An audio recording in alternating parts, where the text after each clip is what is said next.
ma'asyiral muslimat yang dimuliakan Allah Azza wa Jalla, ada yang mengatakan bahwa wudu itu adalah ibadah yang merupakan kekhususan umat Islam.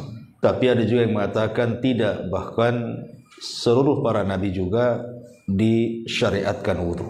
Tapi ada juga yang mengatakan maksudnya dikhususkan syariat wudu kepada umat Islam itu caranya, di mana cara wudu kita berbeda dengan cara wudu umat-umat sebelum kita.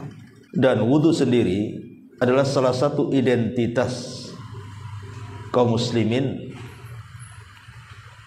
yang kelak di akhirat Nabi SAW tidak akan mengenali umatnya kecuali mereka berwudu.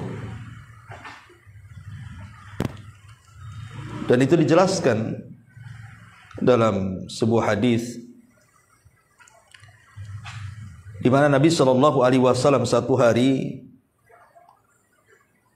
dia sedang mengunjungi para syuhada yang ada di Uhud. Tentu tujuannya Nabi SAW ingin mengenal atau mengenang jasanya para syuhada. Itulah Nabi tidak pernah melupakan kebaikan siapapun. Makanya dikunjungi. Seolah-olah Nabi ingin mengatakan, kalaulah bukan karena Allah kemudian jasa-jasa para syuhada, tentu kalian tidak seperti ini. Makanya penting, apalagi kita kemarin 17 Agustus, hari kemerdekaan kita mengenang para pahlawan yang sudah memerdekakan negeri ini. Kalau bukan karena Allah kemudian mereka para pahlawan, tentu kita tidak merdeka di bumi Indonesia ini. Itu yang dilakukan Nabi saat ziarah mengunjungi kuburan para syuhada Uhud itu. Yang menarik adalah sepulangnya Nabi SAW mengunjungi para syuhada Uhud itu, Nabi SAW tiba-tiba menangis. Kemudian mengatakan, asfaqtu li ikhwani. Aku rindu ingin berjumpa dengan teman-temanku. Sahabat heran, karena di sekeliling Rasul adalah teman-teman Rasul, para sahabat. Makanya sahabat mengatakan, awalasna ikhwanuka ya Rasulullah. Rasul, bukankah kami teman-temanmu ada di sekitar kamu? Maka Nabi SAW mengatakan, kalian bukan teman-temanku, kata Rasul. Lastum ikhwani, kalian bukan teman-temanku. Akan tapi kalianlah ashabi, sahabat-sahabatku. Adapun teman-temanku, kata Nabi SAW, kaumun yu'minuna bi walam yarawni. Sebuah kaum yang mereka beriman kepadaku tapi tidak pernah melihatku. Kemudian sahabat Nabi SAW bertanya, bagaimana engkau bisa mengenali mereka, wahai Rasul? Maka Nabi SAW mengatakan, bala fa innahum ya'tuna yawmal qiyamati ghurran muhajjalina min atharil wudu wa ana faratuhum alal haudi. Tentu aku bisa mengenali mereka, kata Rasul, dari bekas-bekas wudu mereka. Ghurran muhajjalin. Ghurran itu artinya cahaya yang ada di kepala. Muhajjalin, tahjil itu artinya cahaya dari ujung-ujung anggota wudu selain kepala, tangan, kaki. Jadi nanti pada hari kiamat Nabi SAW mengenali kita itu dari bekas-bekas wudu kita. Karena anggota wudu kita itu akan bercahaya nanti pada hari kiamat. Dengan itulah Nabi SAW mengenali kita. Maknanya kalau kita tidak pernah berwudu, macam mana Rasul akan kenal umatnya? Makanya wudu itu identitas. Kalau kita mengaku umat Rasul, umat Muhammad SAW, maka kita harus senantiasa menjaga wudu.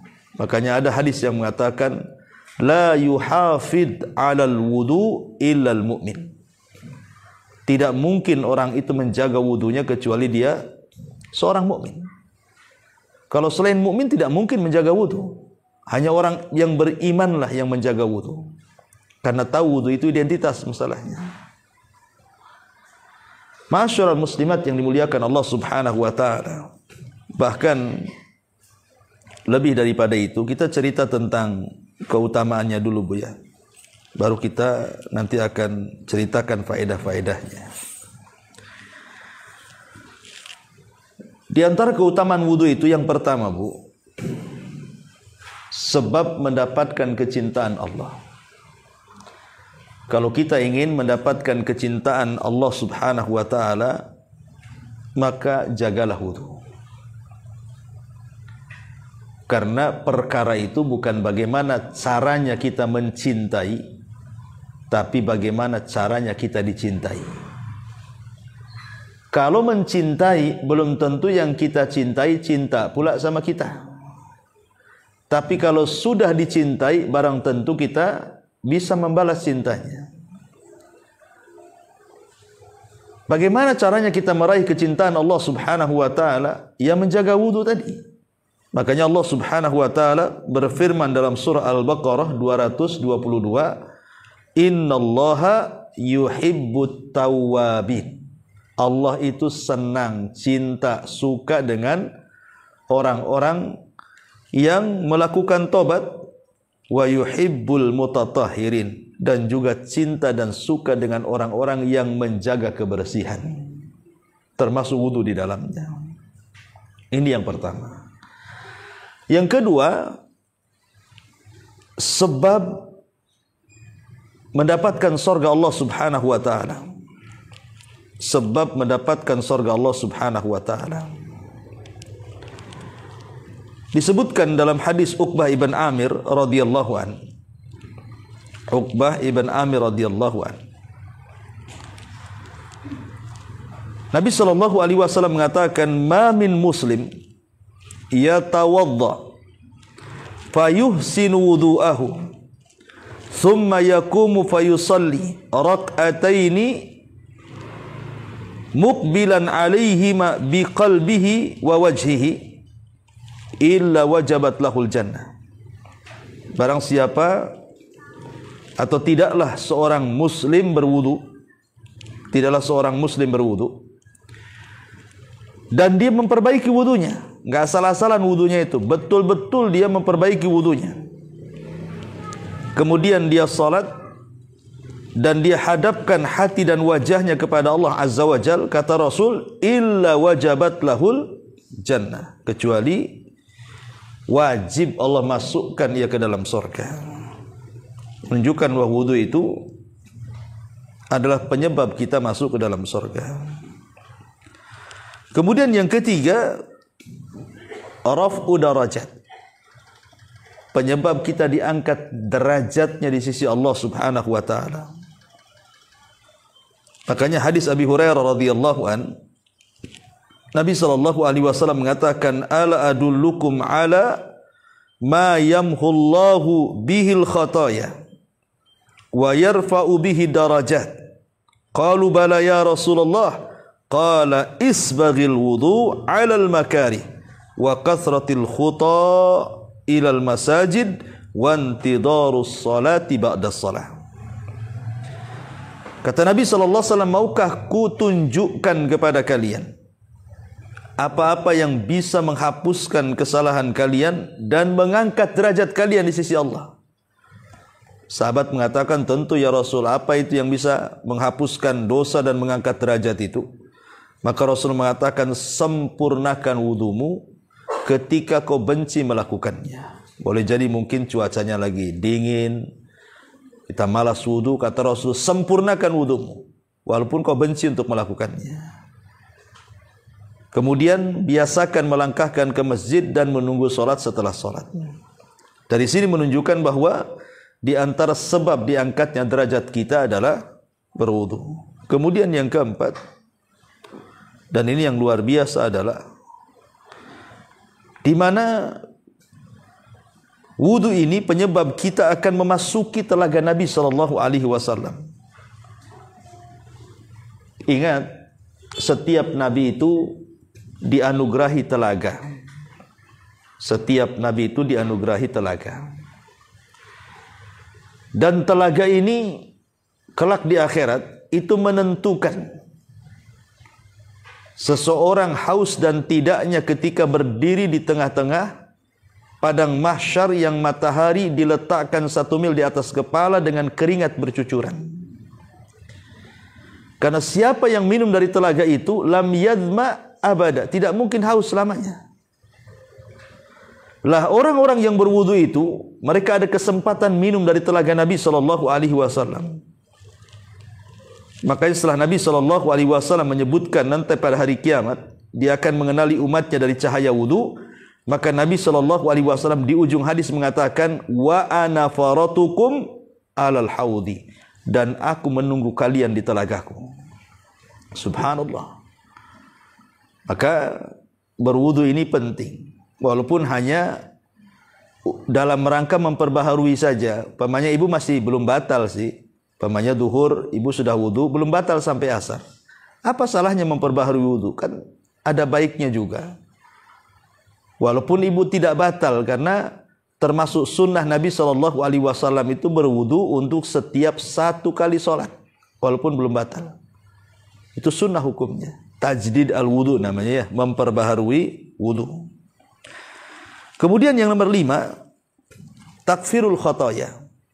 Wudu itu bisa menghapuskan kesalahan-kesalahan kita. Yang namanya hidup tubuh ya. Saya, ibu, siapapun bu, kita ini banyak melakukan dosa kan.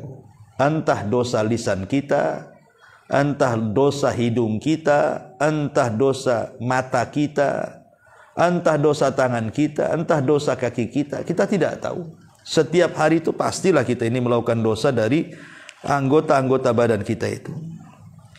Tetapi Nabi SAW kemudian mengajarkan kepada kita, setiap kita berwudu bu, itu akan merontokkan setiap kesalahan. Jadi kalau kita membasuh tangan, maka kesalahan yang di tangan akan luntur. Apabila membasuh wajah, maka kesalahan yang ada di wajah termasuk ya mulut, hidung, kemudian mata di wajah itu juga akan gugur kesalahannya. Kemudian termasuk juga di kepala, ketika kita mengusap kepala akan gugur kesalahan yang ada di kepala. Termasuk juga saat mencuci kaki akan gugur kesalahan yang ada di kaki. Dan ini luar biasa. Ya, bisa menggugurkan banyak kesalahan setiap harinya. Karena setiap harinya juga kita juga banyak melakukan dosa kan bu. Maka dengan sering berwudu, maka kesalahan itu bisalah kita kemudian buang sedikit demi sedikit. Kita gugurkan dengan cara berwudu. Nabi SAW mengatakan dalam sebuah hadis, man tatahhara fi baitihi thumma masya ila baitin min buyutillah liyaqdiya faridatan min faraidillah kanat khutuwatahu ahadahuma takhuttu khati'atan wal ukhra tarfa'u darajatan. Barang siapa yang sudah berwudu di rumahnya, kemudian dia berangkat ke masjid untuk melaksanakan solat wajib, maka setiap langkah-langkahnya akan menghapuskan kesalahan dan yang lainnya mengangkat derajat. Dan dalam hadis yang lain, man tawadda'a nahwa wudu'i hadha thumma shalla rak'ataini la yuhadditsu fihi ma nafsahu ghafarallahu lahu ma taqaddama min dhanbi. Barang siapa yang berwudu seperti wuduku ini kemudian salat 2 rakaat, dia tidak bicara dari wudu ke salat itu kecuali Allah akan ampuni dosa-dosanya. Jadi luar biasa ya. Kemudian yang nomor 6, berwudu itu menyebabkan kita meninggal dalam posisi husnul khotimah. Kalau Allah Subhanahu wa taala takdirkan ibu tidur malam, kemudian pagi tak bangun lagi, alias mati, maka ibu itu meninggal di atas fitrah. Meninggal di atas fitrah, husnul khotimah. Dan itu dijelaskan dalam hadis Bara ibn Azib radhiyallahu an. Kata Nabi SAW kepada Bara bin Azib itu, ya Bara, idza ataita madja'aka fatawadda wudu'aka lis-salati thumma taji ala syikil ayman wa qul Allahumma aslamtu wajhi ilaika wa fawwadtu amri ilaika wa alja'tu dhahri ilaika rahbatan wa raghbatan ilaika la malja'a wa la manja minka ila ilaik amantu bi kitabika alladhi anzal wa bi nabiyyika alladhi arsal atau amantu bi kitabika alladhi unzil wa bi nabiyyika alladhi ursil fa in mitta 'alal fitrati wa in asbahta ala khairin. Kata Nabi SAW kepada Bara bin Azib, ya Bara, kalau engkau hendak menuju pembaringanmu, mau tidur gitu ya, berwudu, kemudian baca doa. Kalau seandainya engkau nanti bangun di pagi hari, maka bangun di atas kebaikan. Tapi kalau Allah takdirkan kau mati, mata ala fitratin, engkau mati di atas fitrah, artinya mati di atas Islam. Dan Allah mengatakan, fala tamutunna illa wa antum muslimun, janganlah kau mati kecuali kau dalam keadaan muslim. Bahkan Nabi Yusuf alaihi salam sampai berdoa, tawaffani musliman wa alhiqni bis salihin, ya Allah wafatkan aku dalam kondisi muslim dan libatkan aku bersama orang-orang baik. Jadi kalau seandainya Allah takdirkan kita ini tidur kemudian tak bangun lagi paginya, Bu, insyaallah mudah-mudahan kita mati di atas fitrah. Makanya sebagian ulama mengatakan, Bu, sebenarnya seseorang itu meninggal ketika di pagi hari kita meninggal, apakah dia su'ul khotimah atau husnul khotimah itu gampang sebenarnya nilainya. Cara lihatnya itu maksudnya. Apa lihatnya? Lihat kelakuan sebelum tidurnya, Bu. Kalau sebelum tidurnya dia banyak melakukan ibadah, salah satunya wudu, kemudian Allah takdirkan dia mati, insyaallah itu husnul khotimah. Tapi kalau sebelum tidurnya ibu maksiat kepada Allah Azza wa Jal, bermaksiat kepada Allah, sebelum tidurnya ibu malah pegang handphone, begibah pula di handphone, ataupun kemudian kelayapan ke sana kemari, tidak jelas yang dituju, atau jelas-jelas maksiat kepada Allah Azza wa Jal, kemudian tidur, kemudian tak bangun lagi, dipastikan su'ul khotimah tuh orang kayak gitu tuh. Makanya wudu sebelum tidur itu penting, karena itu menentukan bangunnya kita itu dan juga matinya kita. Kalau seandainya Allah bangunkan, berarti bangun di atas kebaikan, Bu. Tetapi kalau kita diwafatkan, wafat di atas fitrah. Makanya di antara salah satu faedah wudu yang ke-8 adalah bisa menghilangkan ikatan setan. Yang ke-7 ya, Bu. Jadi bisa mengurai ikatan setan. Setiap malam itu, setiap malam. Saya, ibu atau siapapun itu kalau mau tidur biasa nih didatangi setan, Bu. Cuman tak nampak setannya. Kalau nampak tak bisa tidur, Ibu. Ya. Jadi setan itu datang bawa tali itu, Bu. Kemudian tengkuk kita lah diikat sama setan. Ingat, setan itu tidak bisa menguasai ubun-ubun depan. Setan itu hanya bisa menguasai tengkuk belakang. Bahasa saya, otak itu ada dua, Bu. Ada otak depan, ada otak belakang. Kalau orang barat mengistilahkan otak kiri sama kanan. Kalau kita otak depan dengan belakang. Otak depan itu disebut ubun-ubun, otak belakang itu disebut tengkuk namanya. Ya. Ubun-ubun itu tidak bisa dikuasai. Makanya Al-Quran sendiri menceritakan ketika iblis bersumpah untuk menggoda anak Adam, dia hanya bisa menggoda dari arah kiri, kanan, depan, belakang. Atas tidak. Atas tidak bisa digoda oleh setan, maksudnya ubun-ubun. Karena ubun-ubun itu di tangan Allah Azza wa Jalla. Tapi setan bisa mengganggu kepala kita itu hanya dari tengkuknya saja. Dengan cara apa? Ya'qidu syaitan ala qafiyati ahadikum idh huwa nam. Jadi setan itu setiap malam akan datang mengikat tengkuk kita saat kita sedang tertidur, salasu uqad, 3 ikatan. Jadi setan tiap malam bawa tambang tuh untuk ngikat tengkuk ibu. Lah satu kali ikatan, setan itu akan bernyanyi itu. Nyanyinya gimana tuh? Nim naumatan tawila farkud katanya. Tidur yang nyenyak, malam masih panjang katanya. Kemudian diikat lagi, 2 ikatan ngomong gitu lagi. Tidur masih panjang. Padahal ada subuh tuh. Ya, dibilang tidur masih panjang aja tuh. Tidur terus, tidur. Sampai 3 ikatan tuh. Jadi betul-betul sama setan itu dinina bobokkan kita supaya kalau bisa jangan bangun kecuali selepas subuh. Tetapi barang siapa yang dia bangun sebelum subuh atau sepertiga malam dia bangun, kemudian dia berzikir kepada Allah Azza wa Jalla, membaca doa setelah tidur, alhamdulillahilladzi ba'da ma amatana wa ilaihin nusyur. Kemudian kita berwudu, kemudian kita sholat, maka semua 3 ikatan itu akan hilang. Dengan berzikir hilang 1 ingatan, dengan berwudu hilang dengan berzikir hilang 1 ikatan, dengan berwudu hilang 2 ikatan, dan dengan sholat hilanglah 3 ikatan, semuanya hilang. Kemudian Rasul mengatakan, kalau sudah hilang ikatan-ikatan setan itu, maka dia di pagi harinya itu nasyitun tayyibun nafsi.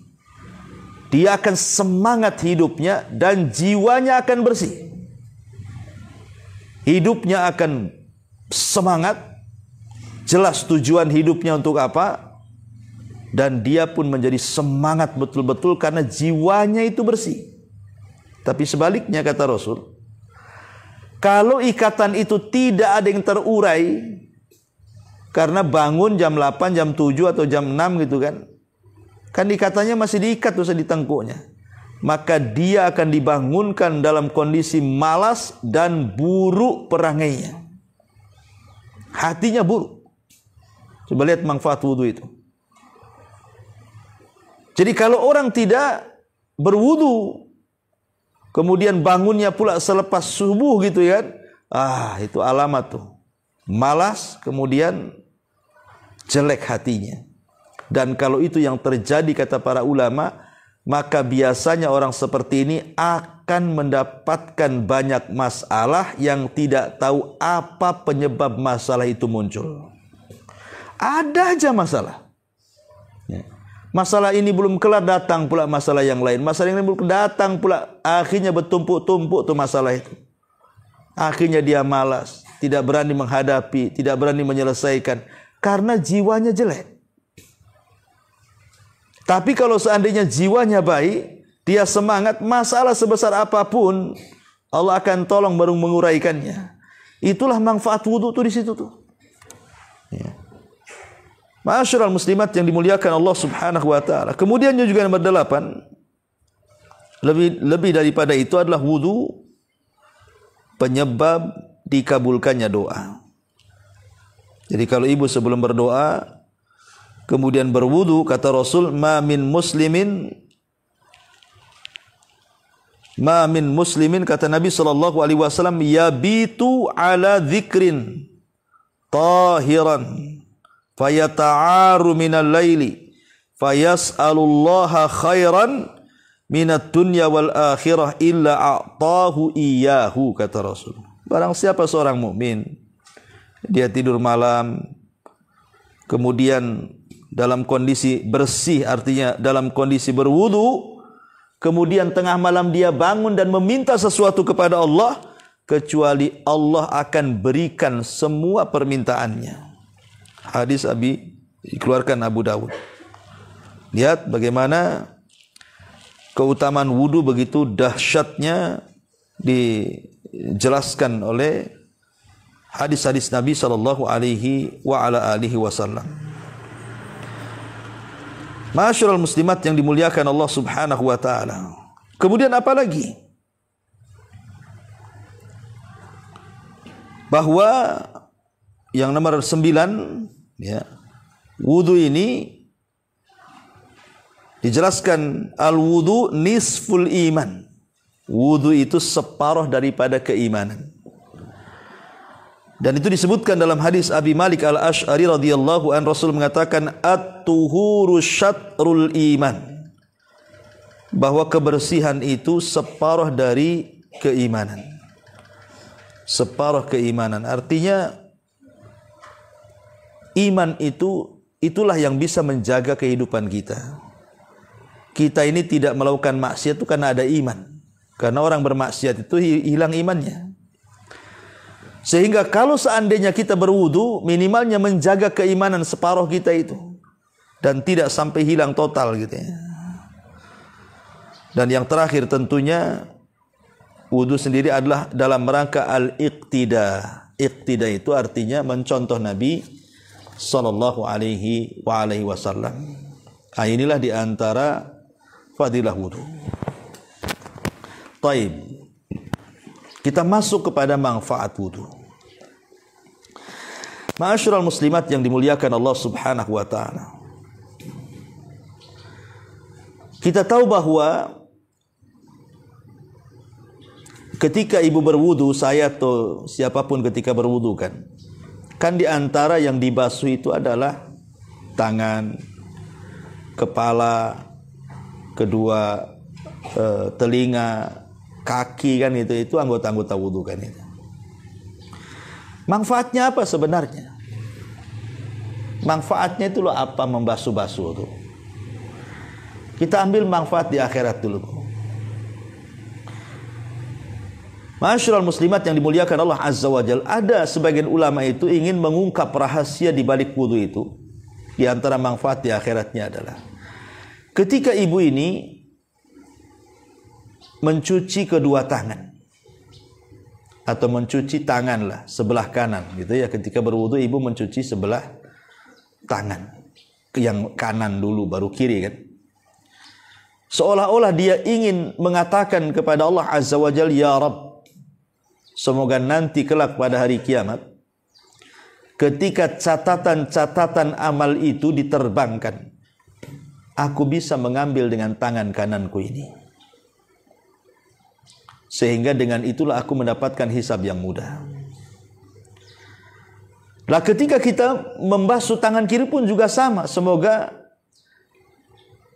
kita terhindar dari mengambil catatan itu dengan tangan kiri. Semoga dengan itu kita tidak mendapatkan hisab yang sulit. Ini diantara faedah membasuh tangan. Kemudian ketika kita membasuh kepala, seolah-olah kita mengatakan kepada Allah, ya Allah, haramkan kepalaku dari api neraka dan jagalah isi kepalaku. Jadi ketika membasuh kepala, seolah kita meminta kepada Allah agar kepala kita ini dihindarkan dari api neraka dan dijaga isi kepala kita ini, supaya tidak terkena banyak syubhat yang akhirnya menyesatkan kita. Begitu juga ketika kita mencuci telinga, kita meminta kepada Allah agar telinga kita itu tidak membiasakan mendengarkan kecuali yang baik-baik. Begitu juga ketika kita berkumur-kumur, kita meminta kepada Allah mudah-mudahan lisan ini tidak mengucapkan kecuali kalimat yang baik. Begitu juga ketika kita mencuci kaki, kita berharap bahwa kaki yang kita cuci ini betul-betul ditetapkan ketika melangkah di titian Shiratal Mustaqim. Itu rahasia manfaat wudu yang tersembunyi kan untuk kelak hari kiamat. Adapun manfaat dari segi kesehatan sudah jelas lah kan Bu. Ya. Ditinjau dari apapun, dari medis, kedokteran, wudu ini luar biasa. Sebelum ada kita ini diperintahkan ataupun dianjurkan kemarin waktu corona kan Bu, kita disuruh mencuci tangan. Islam loh sudah 14 abad yang silam loh menyuruh kita untuk mencuci tangan. Saat berwudu bahkan 5 kali sehari kita mencuci tangan itu. Kemudian juga kalau kita juga melihat secara medis, konon katanya kan banyak bakteri-bakteri yang ada di mulut kita ini. Kalau kita kemudian berkumur-kumur, makanya kenapa berkumur-kumur itu dengan cara madmadah Bu? Madmadah itu kan bukan hanya memasukkan air ke mulut kemudian ditumpahkan lagi, tidak. Tetapi betul-betul dimadmad, dikumur-kumur atau digerak-gerakkan supaya air itu menyentuh langit-langit lisan atas bawah, kemudian kotoran-kotoran gigi itu supaya keluar kan, Bu. Ya, karena manfaatnya tadi. Ya, bisa mengobati penyakit macam-macam. Ya, entah kanker mulut, entah apa gitu ya, dalam penyakit-penyakit medis itu. Begitu juga hidung kan, biasanya kan bakteri sering masuk tuh ke hidung tuh. Akhirnya jadi flu dan yang lainnya. Maka ketika mencuci hidung, lubang hidung pun dengan cara menyedot sedikit ke atas gitu kan, itu juga bisa membersihkan dari segala bakteri. Bahkan saya pernah terbaca itu ada seorang mu'alaf. Mu'alaf itu dia masuk Islam gara-gara meneliti wudu. Masuk Islamnya itu gara-gara meneliti wudu. Baru sampai ke mencuci hidung, dia sudah yakin bahwa wudu ini adalah syariat. Akhirnya bersyahadat. Padahal belum diteliti semuanya tuh, baru sampai ke hidung saja. Ya. Bagaimana kalau sampai kemudian mencuci wajah? Ya, bahkan katanya terbaca dalam kitab fikih itu juga, di antara manfaat kesehatan wajah ketika dibasuh satu hari dalam 5 kali dalam satu hari itu bisa mengurangi kerutan-kerutan loh, bisa mengurangi penuaan gitu bahasanya. Kalau ibu rajin wudu gitu, kencang lah Bu, nggak perlu silikon sana silikon sini. Ya. Banyak wudu saja. Ya. Jadi ini kita harus yakin karena ini kan perintah ilahi. Memang Allah Subhanahu wa taala yang menghendaki itu loh. Jadi itu kecantikan alami namanya kan. Ini kecantikan lewat media syariat. Cukup banyak wudu saja, tapi wudunya yang benar, jangan asal wudu kan itu. Betul-betul wudunya itu juga ikhlas, mencari pahala, keredhaan. Nanti Allah Subhanahu wa taala akan berikan ganjaran yang banyak. Selain daripada itu juga kesehatan. Bahkan saya pernah terbaca buku apa namanya, dahsyatnya terapi wudu gitu judulnya kalau nggak salah tuh. Saya terbaca, ada lama saya baca buku itu. Itu katanya bisa melancarkan peredaran darah, Bu. Jadi bisa melancarkan peredaran darah. Bahkan ada seorang ulama, saya lupa namanya. Jadi dia menjelaskan semenjak aku merutinkan wudu, setiap aku membasuh kepala dengan air saat wudu itu, Bu, itu bisa menguatkan hafalan. Jadi ada ulama yang mengatakan setelah aku mendawamkan berwudu, setiap aku batal aku wudu lagi katanya. Alhamdulillah katanya, hafalanku tidak pernah hilang. Hafalanku tidak pernah hilang. Tapi ibu kan beda. Kalau ibu itu berwudu justru hilang hafalannya karena memang nggak punya hafalan kan, Bu. Jadi apa yang mau tahan di kepala, hafalan pun tak punya kan itu. Jadi itu sampai ulama seperti itu. Semenjak aku mendapatkan wudu, mantap hafalannya katanya. Jadi saya terbaca dalam kitab dahsyatnya terapi wudu itu bisa melancarkan peredaran darah. Artinya kan kalau sudah melancarkan peredaran darah kan kemana-mana, Bu. Jadi kerjanya ke jantung menjadi optimal kan gitu ya. Ya namanya darah ini kan penentu kesehatan badan juga. Bahkan banyak sekali lah kalau kalau kita terangkan masalah-masalah dari segi kesehatan badannya. Nah, baik kita masuk pada ruhaninya. Inilah yang disebut tazkiyatun nafsnya. Ya. Wudu dilihat dari tazkiyatun nafsinya. Ma'asyiral muslimat yang dimuliakan Allah Azza wa Jalla. Dalam sebuah hadis Nabi SAW mengatakan, "Idza ghadiba ahadukum falyatawadda." Apabila salah seorang di antara kalian sedang emosi, sedang marah, ya, kata Nabi SAW berwudu. Rupanya wudu itu bisa mengurangi emosi, Bu, bisa mengurangi perasaan marah. Kenapa demikian? Alasannya karena marah itu dari setan. Dan setan itu tercipta dari api. dan api itu hanya bisa dipadamkan dengan air. Makanya ketika seseorang berwudu, hakikatnya sedang memadamkan bara api syaitan. Sehingga hati yang tadinya bergejolak, marah, emosi, itu pelan-pelan menjadi redam. Itu kan tazkiyatun nafasnya di situ. Ya, bisa membersihkan, menjernihkan hati yang tadinya kalut, emosi, marah, wudu. Makanya kalau ibu lagi marah sama suami, wudu. Masih marah lagi, wudu lagi sampai habis tuh satu bak mandi. Kata Nabi SAW, apabila sedang berdiri marahnya duduk, kan itu ya. Apabila sedang duduk masih marah, baring. Apabila baring juga masih marah, wudu.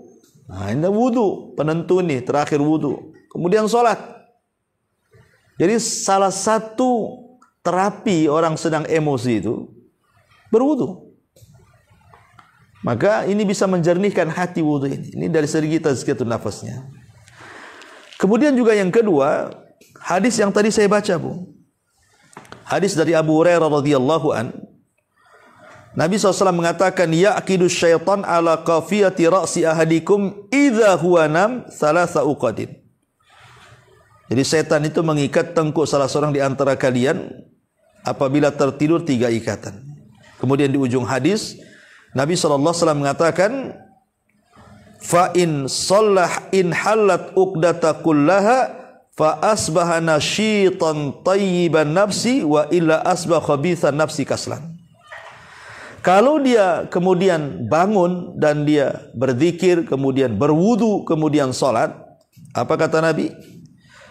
Maka ketika hilang semua ikatannya, maka di pagi hari dia akan merasa semangat dan kesegaran yang menenteramkan jiwa. Namun bila dia tidak melakukan seperti itu, maka pagi harinya jiwanya merasa tidak segar dan menjadi malas beraktivitas. Nah, di sini tazkiyatun nafasnya juga yang kedua.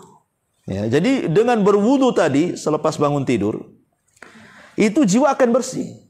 Ketika jiwa akan bersih, ini tenang hatinya sehingga semangat hidupnya. Jadi adalah tujuan hidup dia satu hari itu untuk apa dia tahu. Dan itu bisa kita rasakan, Bu. Bahkan saya pernah merasakan juga. Kalau kita tidur sedikit di malam hari, umpamanya tidur jam 11 gitu, bangun jam 3. Ya.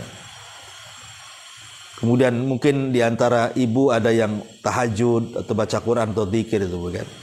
Memang agak ke subuh itu ngantuk-ngantuk dikit kan, Bu.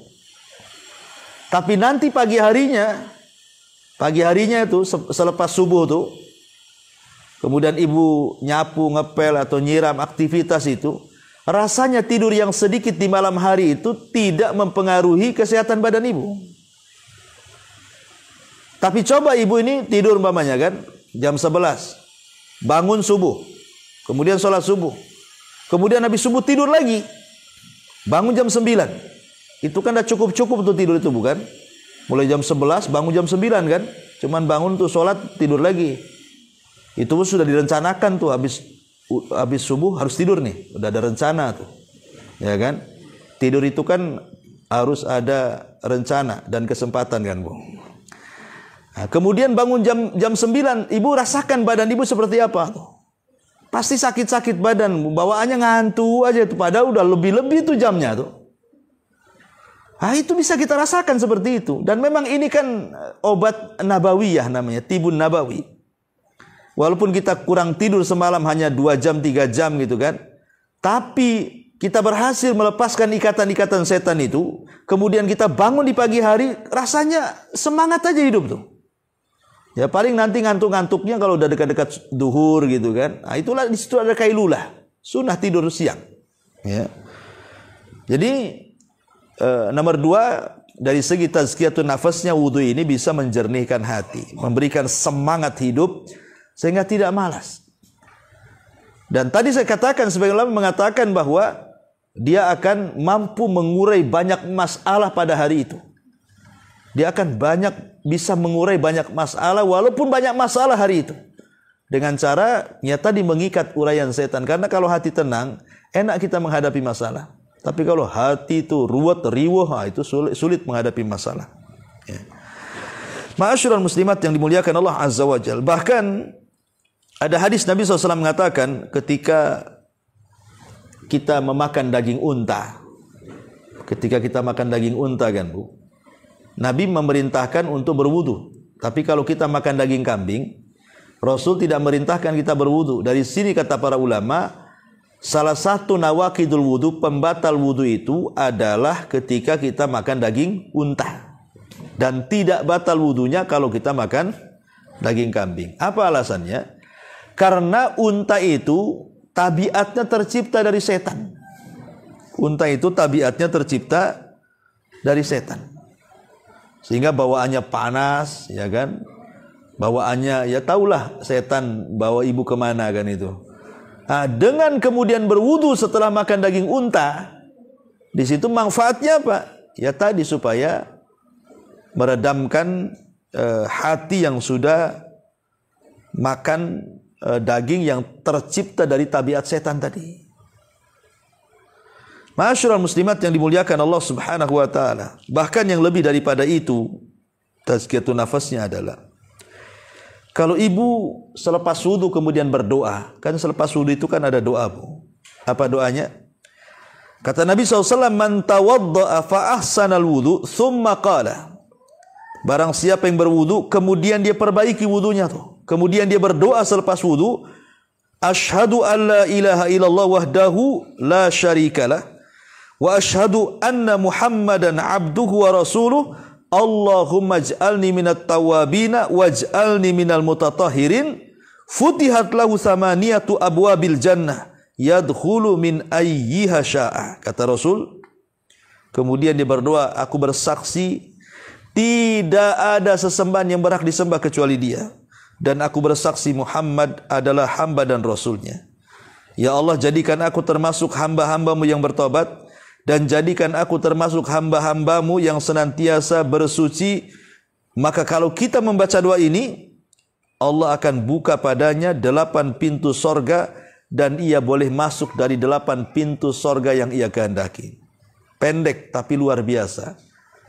Ya Allah. Jadi doa habis wudu pendek. Asyhadu an la ilaha illallah wa asyhadu anna Muhammadan abduhu wa rasuluh. Allahumma ij'alni minal tawabina waj'alni minal mutatahhirin. Tapi lihat faedahnya. Ya. Di dalam kandungan doa selepas wudu itu inti daripada tauhid, Bu. Itu inti daripada tauhid. Kalau wudu, saya katakan tadi, lebih ke porsinya membersihkan badan. Ya, lebih porsinya itu membersihkan badan ya Bu ya. Umpamanya penyakit mulut, penyakit yang ada di muka, yang ada di kepala, yang ada di tangan, yang ada di kaki, kemudian bisa melancarkan darah, macam-macam lah penyakit bisa diobati dengan wudu itu. Artinya lebih ke badan. Tapi kalau doa selepas wudu itu lebih ke hati, tazkiyatun nafas.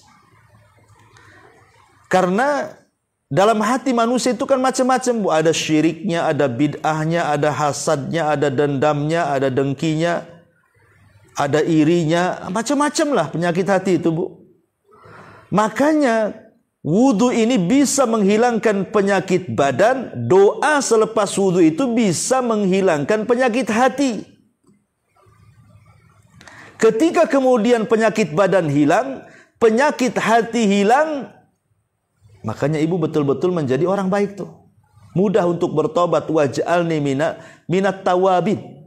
Mudah untuk bertobat. Karena penghalang-penghalangnya sudah tidak ada.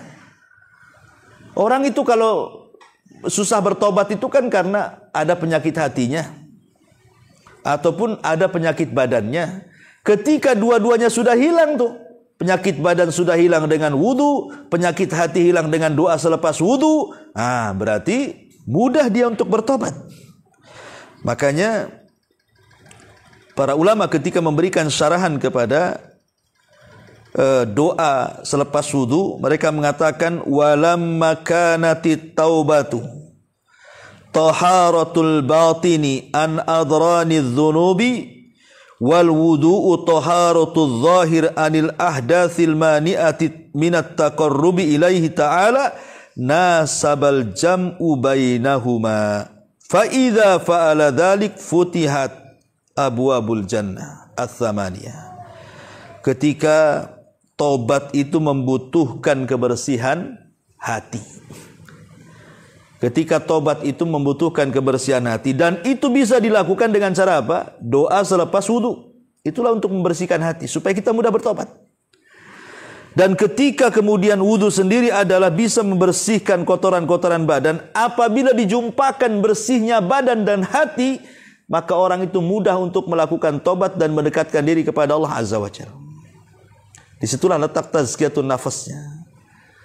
Ya. Walaupun wudu sendiri tadi saya sudah katakan ada dari sisi tazkiyatun nafasnya ada. Tapi porsinya lebih banyak kepada membersihkan badan. Tapi kalau ingin lebih membersihkan hati, artinya ingin sempurna badan bersih, hati bersih, jangan tinggalkan doa selepas wudu. Jangan. Sayang gitu kan, karena banyak di antara kita itu yang melalaikan doa selepas wudu. Dia hanya mementingkan kebersihan badan, tapi bersihnya hati tidak. Padahal justru doa selepas wudu pun tak kalah pentingnya dengan wudunya tuh. Karena beda manfaatnya. Kalau wudu membersihkan badan, kalau doa selepas wudu membersihkan hati. Maka saya nasihatkan, jangan tinggalkan. Kan sebentar saja kok, asyhadu an la ilaha illallah wahdahu la syarikalah wa asyhadu anna Muhammadan abduhu wa rasul. Allahumma ij'alni minat tawwabin wa ij'alni minat tawwabin. Kan sebentar aja, Bu. Tapi lihat manfaatnya. Luar biasa. Ya. Ma'asyiral muslimat yang dimuliakan Allah Subhanahu wa taala, inilah di antara manfaat wudu ditinjau dari segi tazkiyatun nafas.